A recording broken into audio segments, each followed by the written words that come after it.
Segue o líder! Mengão é o líder do Brasileirão. Flamengo 2, Bahia 1. Vamos ver aqui a repercussão, as análises pós-jogo do programa Sport Center da ESPN Brasil. Tá feliz? Tá contente? Então deixa o like, se inscreva aqui no nosso canal e ative o sininho. Flamengo jogando com raça até o último minuto. Cara, foi assim contra o Atlético Paranaense e se repetiu hoje contra o Bahia. Não desiste nunca enquanto não faz o gol. É isso aí. Dá gosto de ver o Flamengo com essa vontade. Com 7 desfalques, galera. 7 desfalques. Então o Flamengo foi muito bem, né? Vamos lá pro vídeo então, galera. As imagens são da ESPN Brasil. Link na descrição como crédito. Simbora. O segundo gol do Flamengo esteve para sair em outras oportunidades, em outras ocasiões, antes do Davi Luiz completar esse cruzamento. Não foi um escanteio, foi uma falta pertinho da bandeirinha cobrada pelo Gerson. E ele na primeira trave cabeceia em cima do goleiro do Bahia, mas a bola foi forte e a defesa ficou inviável ali. O Flamengo é muito desfalcado. Cebolinha saiu no intervalo com problemas no quadril, não se sabe em relação à disponibilidade dele para os próximos jogos. Mas nesse momento do campeonato em que o Flamengo não tem os seus melhores jogadores, já são 3 partidas e 7 pontos. O Léo Ortiz também sai. Léo Ortiz substituído no final, entrou o Everton Araújo, né? Ele sai também caminhando, meio cabisbaixo, não dá para saber direito o que aconteceu.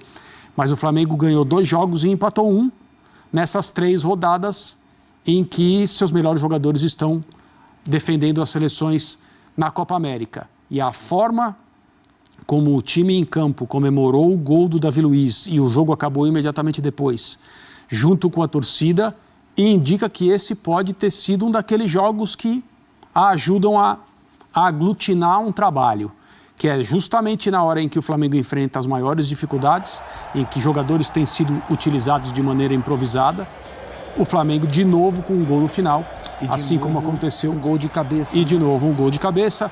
Os times do Tite são muito bons nesse quesito do futebol que produz muitos gols. Há muito tempo é assim.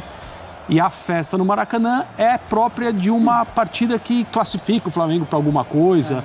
O jogo de volta de um mata-mata. Olha só, não é muito comum a gente ver esse tipo de coisa, ainda mais cedo no Campeonato Brasileiro de pontos corridos. Entrou o Gabriel Barbosa no segundo tempo também. Hoje entrou cedo, ele tem entrado mais na reta final, hoje ele entrou com 15 minutos. E o Flamengo superou o Bahia, um ótimo Bahia. A gente não pode deixar de aplaudir a partida do Bahia na noite de hoje no Maracanã, mesmo que ele saia de campo sem nada. E um pouco mais dolorido, né? Porque o Vitória, que não vencia, venceu hoje. Estou falando do ponto de vista do torcedor do Bahia. O Bahia perdeu e quem fez o gol da vitória do Flamengo é um produto das categorias de base do Vitória, o Davi Luiz. Pois é, a gente está vendo aí o Tite, é realmente algo que chama a atenção. Pode ser, sim, aquele divisor que todo mundo fica esperando. Quando foi que o time foi campeão? Em que momento teve essa virada de chave? E aí pode ser, sim, ou pelo menos parece aquele jogo que você se lembra. Naquele gol, no finalzinho, do Davi Luiz, em cima do Bahia. Quem vencesse assumia a liderança do campeonato. E hoje o Flamengo reassumiu a liderança do campeonato com esse jogo. Teve a boa notícia, que era a volta do Ayrton Lucas e também do Everton Cebolinha. E o Everton Cebolinha já sai machucado. O Ayrton Lucas poderia estar muito cansado porque está voltando de lesão. E a gente ainda não sabe se aconteceu algo diferente para ele ter sido substituído. Eu imagino que tenha sido algo mesmo da parte física. Sim. Cansaço. Não, faz sentido. E nessa volta eles tiveram dificuldade para jogar. O Ayrton, um lateral extremamente ofensivo. E durante boa parte do jogo o Flamengo não conseguiu atacar. Então foi um jogo em que o Flamengo teve força na reta final para vencer. Teve de novo a bola parada. E eu acho que esse vai ser um ponto da coletiva do Tite.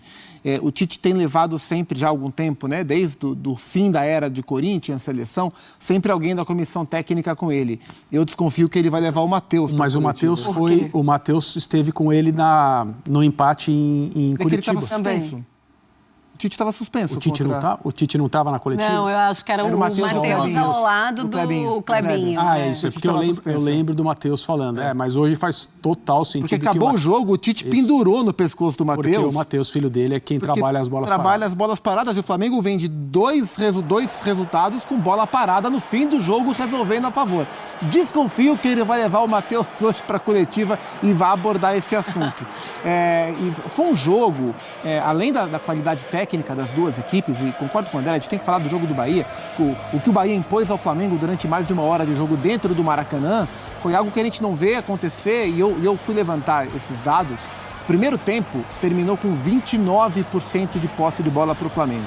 Eu fui olhar, em base de dados, todos os jogos do Flamengo nas últimas 10 temporadas. E só uma vez o Flamengo teve 29% de posse de bola, que foi no jogo contra o Fluminense do Diniz, no ano passado pela Copa do Brasil, que o Flamengo venceu.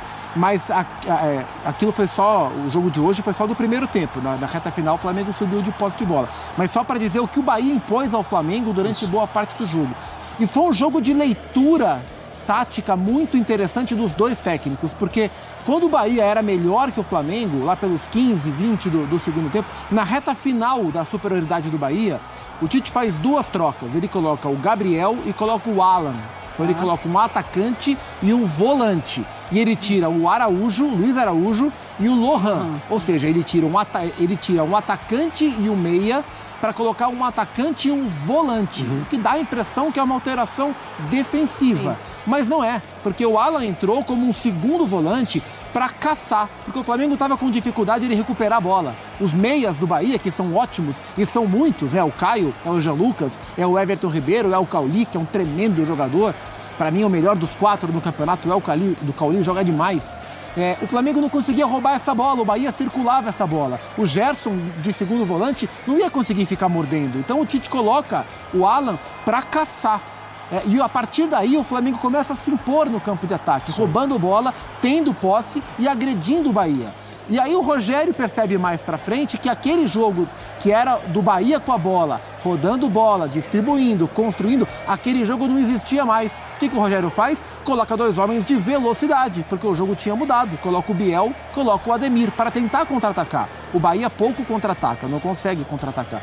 Mas a leitura dos dois técnicos foi muito correta, o que o jogo pedia em cada momento. Então foi muito interessante observar como os técnicos também foram se adaptando ao que o jogo estava exigindo e o Flamengo teve mais êxito com as trocas, com o que o jogo se transformou e martelou até vencer. E uma das provas que o Bahia, no primeiro tempo em especial, deu as cartas do Maracanã foi a movimentação na comissão técnica do Flamengo ali pelos 10, 15 minutos em que o Flamengo não achava o Bahia em campo.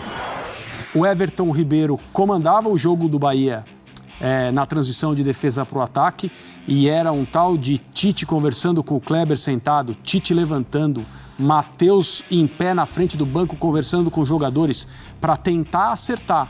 O Flamengo começa a dominar o jogo depois das substituições. Faz o gol com o Gerson numa linda jogada. A jogada do gol do Flamengo, o primeiro gol, é muito bonita. Mas no momento em que, se você perguntasse para quem estava assistindo o jogo, vai sair um gol de quem vai ser? Vai ser do Bahia, porque o Bahia era o time mais perigoso.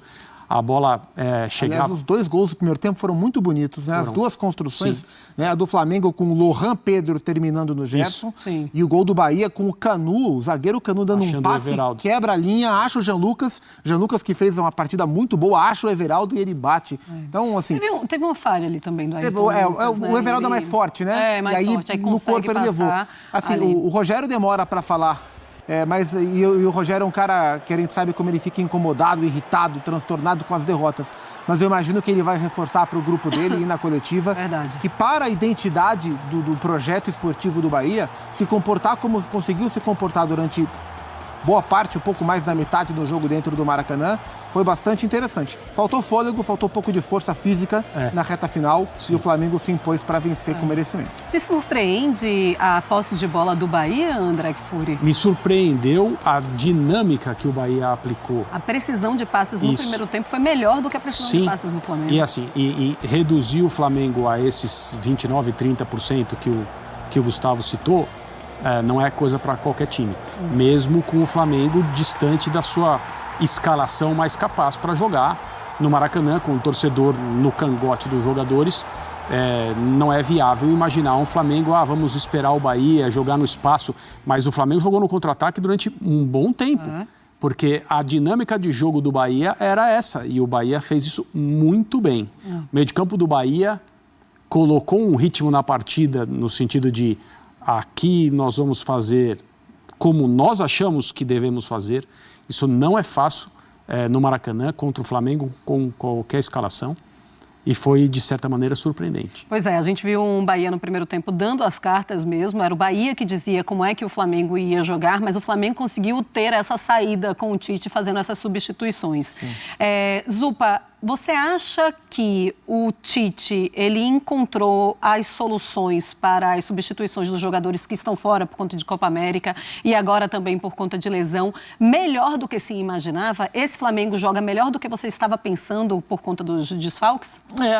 Dentro das soluções, acho que a que ele mais conseguiu surpreender no que ele encontrou foi o Lohan no Arrascaeta. Porque o Flamengo, dos últimos anos todos, né, porque o Arrascaeta, por convocação ou por lesão, ficou fora de muitos jogos ao longo das últimas temporadas e sempre foi tema do nosso programa aqui. Qual o jogador mais insubstituível no time do Flamengo? E sempre foi o Arrascaeta, porque o Flamengo tinha o Gabriel, mas tinha o Pedro, o Flamengo não tinha o Bruno Henrique, mas entrava o Cebolinha, ou teve época que era Michael, que era não sei quem, sempre teve algum outro ponta para jogar, mas quando saiu o Arrascaeta não tinha quem entrasse e não é que resolvesse, mas ajudasse a minimizar a ausência.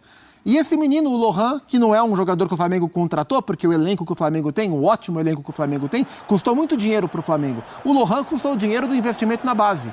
E ele é um menino, e não parece que é um menino, né? Você vê o Lohan jogando, a impressão que dá é que é um rapaz já de 20 e poucos anos de idade, mas ele não é. Ele é um adolescente. E ele vem conseguindo, em vários desses jogos do Flamengo, até antes da Copa América, com a Arrascaeta fora por outros motivos, eu cito o jogo contra o Corinthians, que para mim foi um jogo de virada do Flamengo na temporada, porque era aquela semana em que o Tite estava ameaçado, depois de derrotas na Libertadores, etc e tal. E o Lohan faz um jogo absurdo contra o Corinthians no Maracanã, ganha confiança para ser um cara para jogar bastante e começa a contribuir com gols e assistências. E hoje, de novo, ele fez um bom jogo enquanto teve fôlego, né? Depois ele é sacrificado pelo Tite para o Flamengo ter esse modelo um pouco mais caçador com o Alan em campo. Mas me surpreende especialmente a entrada dele. O Léo Ortiz de volante foi uma boa notícia, né? Tanto é que, não sei se o Alan estava pronto para 100%, o Alan está voltando de lesão. Mas mesmo com o Alan disponível, quem jogou foi o Léo Ortiz, né? O Alan entrou no segundo tempo. Talvez se o Flamengo não precisasse caçar o Bahia, o Alan tivesse entrado mais na reta final, né? E o Léo Ortiz como volante foi bem também. Então, eu acho que em linhas gerais, por enquanto, né? A Copa América nem começou para o Brasil ainda. Sim. Por enquanto, o Flamengo vem se saindo bem sem os seus jogadores.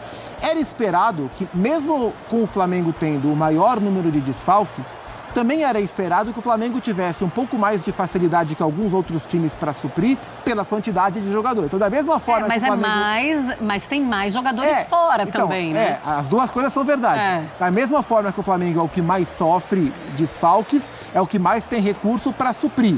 Né? Então, é uma balança. Mas, por enquanto, o Flamengo vem surpreendendo nesse sentido, sentindo menos do que imaginava, pelo menos em termos de pontuação. Né? O Flamengo teve dificuldade contra o Grêmio, conseguiu vencer no contra-ataque. O Flamengo teve dificuldade contra o Atlético Paranaense, buscou o empate no finalzinho. O Flamengo teve dificuldade hoje e encontrou ao longo da partida os caminhos para esse tremendo triunfo contra o Bahia. Eu ia falar vitória contra o Bahia, mas não aí gosto, é espizinhar, né? Mesmo quando é contra o Bahia, é espizinhar no torcedor do Bahia. Então esse tremendo triunfo contra o Bahia.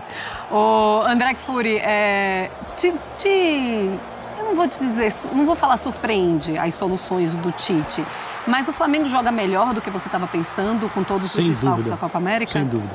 É que os resultados, eles são soberanos e a gente fala em 3 rodadas diante dessas dificuldades, 7 pontos. Você vai dizer o quê? Né? Então, parte daí. Se o Flamengo tivesse feito 3 exibições e perdido 2 jogos e empatado 1, a gente já está aqui falando, olha... Sim. Olha como está sofrido para o Flamengo, como sente falta dos jogadores que estão na Copa América. Mas fez bons jogos. E aí o mundo ia estar caindo porque...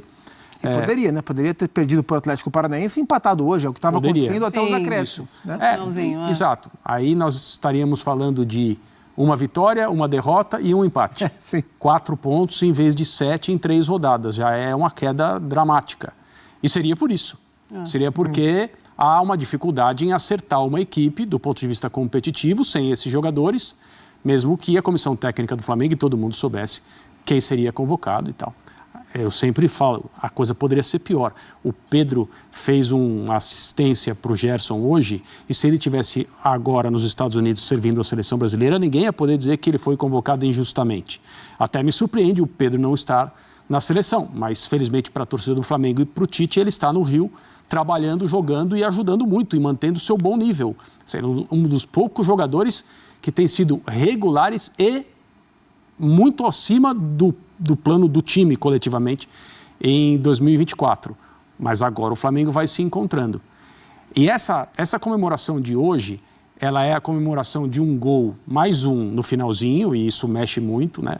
Se mexe com o torcedor, imagine com o jogador que está no campo, num jogo difícil como o de hoje. Mas é a comemoração também de um time que se sente em dificuldades e que se orgulha de, até agora, estar conseguindo superar essas dificuldades. Então eu acho que é uma vitória, eu assim, por conhecer o Tite, a gente até imagina o que ele vai dizer na entrevista coletiva. Ele vai demonstrar um orgulho tremendo dos jogadores do Flamengo, esses que estão aí no Rio de Janeiro trabalhando. Ele vai falar da bola parada que rendeu pontos, rendeu 1 ponto na rodada passada e 3 pontos hoje. E ele vai falar dessa comunhão com o torcedor, a forma como o time celebrou a vitória em campo. A gente está vendo de novo as imagens. Eu vou ficar muito surpreso se ele não mencionar essas 3 coisas. O orgulho dos jogadores, a forma como o Flamengo superou as dificuldades e a comunhão com o torcedor. Que sem ela, nada seria possível. Vamos lá, tomara que ele não me desminta aqui, eu tenho que dar a explicação. Mas tudo isso é verdade, se ele mesmo disser. Tudo isso é a pura verdade. Essa comemoração não é normal. E assim, não há nenhum motivo para a gente aqui exagerar em nada. Mas essas coisas formam times. Essas coisas fazem o trabalho colar. Quando os jogadores respondem desse jeito, é porque as coisas estão acontecendo. Pois é, 7 vitórias, um empate, os 8 jogos do Flamengo. Vamos colocar uma tela para a gente mostrar também a força dos últimos jogos do Flamengo. O Flamengo sem o De La Cruz, sem Arrascaeta, sem Vinha, sem Pulgar, sem o Fabrício Bruno, Igor Jesus, Varela, todo mundo fora. Olha, 8 jogos, 7 vitórias e um empate. O aproveitamento é de 91,7%, com 21 gols marcados e 4 gols sofridos apenas. Isso é a cara do Tite. Esse 4 gols sofridos. Aí a gente lembra do campeonato estadual, né? A última derrota foi para o Palestino contra o Flamengo. Logo depois desse jogo que veio a partida contra o Corinthians. Corinthians e Bolívar. E aí Semana dramática. Dramática para o Corinthians. Aí o Corinthians começa. Aí ele vai Corinthians. Depois, aí o Flamengo começa, aí vai Corinthians, aí vai Palestino, aí depois tem um jogo na Copa do Brasil. Da volta contra o Amazonas. E aí começa, e a gente sempre ficava perguntando assim, agora foi? Agora vai? Agora que chegou o Flamengo? E administrando a situação Gabriel, camisa também, da camisa, ainda teve essa crise. Chegou. A gente agora vê esse Flamengo amadurecido com o técnico Tite? A impressão que dá é que o trabalho agora está estabelecido, mas também não adianta a gente dizer que sim, porque daqui a 4 jogos o Flamengo perde 2, 3 seguidas, a gente vai dizer que não. Né? Então a gente fica aqui prevendo o futuro. Mas, lembrei do Sampaoli, da última entrevista do Sampaoli. Não pode perder, né?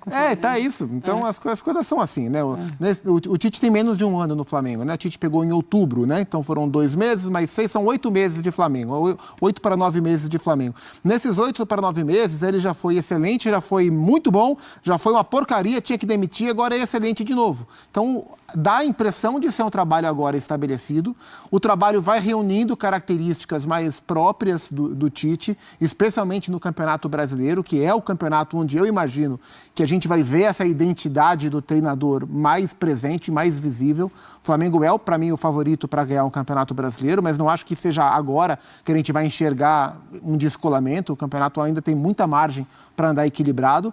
Mas a gente vê, quando a gente pega, assim, a gente compara, coloca na equação o nível de futebol apresentado, os resultados apresentados, a maneira que se construiu o jogo e o nível dos adversários, a gente vê agora um extrato mais equilibrado do que a gente imaginava que fosse o Flamengo do Tite. É o que está mais se aproximando, porque antes o time estava bem, mas era no estadual, então é sempre um parâmetro desequilibrado. E a hora que começou a melhorar o nível dos adversários, o time caiu bruscamente. Agora as coisas estão voltando a se equilibrar naquele patamar que a gente imaginava quando o Flamengo trouxe a melhor comissão técnica do Brasil, digo, entre brasileiros, né? E o Flamengo está usufruindo do bom trabalho do Tite e o Tite desfrutando do ótimo elenco que o Flamengo tem. O segundo gol do Flamengo esteve para sair em outras oportunidades, em outras... Tá repetindo, cara. Não, calma aí. Já foi, galera. O vídeo completo. Cara, esses 3 pontos foi de suma importância, né? Meu Deus, cara. Na hora que eu vi a bola entrando, olha lá o que você vai pensar, hein, cara. Calma aí, deixa eu completar a frase aqui. Na hora que eu vi a bola entrando na rede, eu gritei igual um louco aqui em casa, cara. Eu acho que os vizinhos acham que eu sou louco, né? Não sei. Não sei o que os vizinhos pensam, mas eu gritei demais, galera. Parece um louco mesmo. É uma felicidade sem tamanho, né, cara? É uma felicidade gigantesca. Eu gravei o vídeo e postei no Instagram, eu gritando, falando, né? Ali no final do jogo, quando o Davi Luiz fez o segundo gol. E o Instagram, ele bloqueou o vídeo, cara. Porque eu usei a imagem da TV. Instagram também, hein? Eita, meu Deus. Não deixa a gente ser feliz. Caramba! É isso, galera. Eu trouxe aqui para você o pós-jogo do programa Sport Center da ESPN Brasil, analisando, comentando sobre essa vitória do Flamengo, que foi muito emocionante, né? Foi demais, cara. Foi igual contra o Atlético Paranaense, só que a diferença é que hoje nós vencemos, galera. E contra o Atlético Paranaense estávamos perdendo e empatamos. Mas a sensação foi a mesma, a alegria foi a mesma, né? E o melhor ainda, a vitória nos dá 3 pontos, ultrapassamos o Botafogo. O empate deixaria a gente em terceiro lugar, porque o Palmeiras está vencendo o jogo agora. Está vencendo o Bragantino por 2-1 aos 29 minutos do segundo tempo. Segue o líder. Eu sei que tem flamenguista que não gosta, que fala isso, segue o líder, mas eu vou falar, eu gosto de falar. Se você não gosta, tudo bem, eu entendo quem não goste, né, tal. Mas, cara, é muito bom ser líder do Campeonato Brasileiro. Então, ó, segue o líder. Valeu, galera. Tamo juntos. Deixa o like, se inscreva e ative o sininho. Saudações. Fui.